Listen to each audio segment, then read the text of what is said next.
Alright, let's dive into one of the most dramatic turning points in Israel's history when the kingdom splits in two, and a cast of new leaders shake things up. Here's the setup. King Solomon, wise, wealthy but not perfect, dies, and his son Rehoboam takes the throne. The people come to Rehoboam with a pretty reasonable request. Hey, your father pushed us hard. How about easing up? Rehoboam asks for 3 days to think it over. He consults the older advisors who say, be kind and they'll serve you.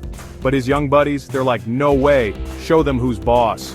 Rehoboam listens to his friends and doubles down on the harshness. Bad move. 10 tribes revolt, pick Jeroboam as king, and suddenly Israel is split. Judah in the south, Israel in the north. Just like that, the glorious United Kingdom is history.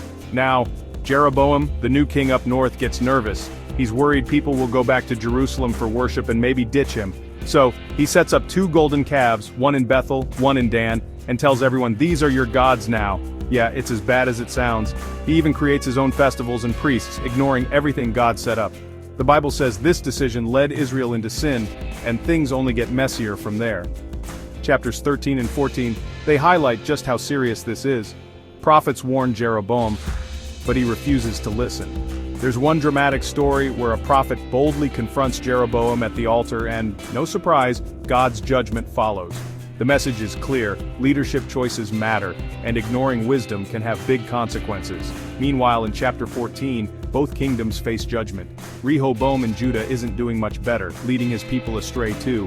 Both kings show us how quickly things can unravel when leaders forget humility and faithfulness. Now let's jump ahead to 1 Kings 17. Here the scene shifts to the prophet Elijah. Things have gotten so bad in Israel that God sends Elijah to confront King Ahab, one of the worst kings yet. Elijah announces a drought, no rain until he says so. It's a direct challenge to the false gods the people have started to worship.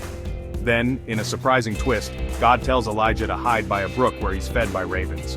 Later, he meets a poor widow in Zarephath. Even though she's nearly out of food, Elijah asks her to share with him, and miraculously, her food never runs out. So what's the big takeaway from all this? When leaders ignore good advice and turn away from what's right, problems multiply. But even in the darkest times, God raises up people like Elijah who stand up for truth and bring hope, one faithful step at a time. Thanks for joining me on this whirlwind tour through 1 Kings. If you want more deep dives or have questions, drop them in the comments. See you next time.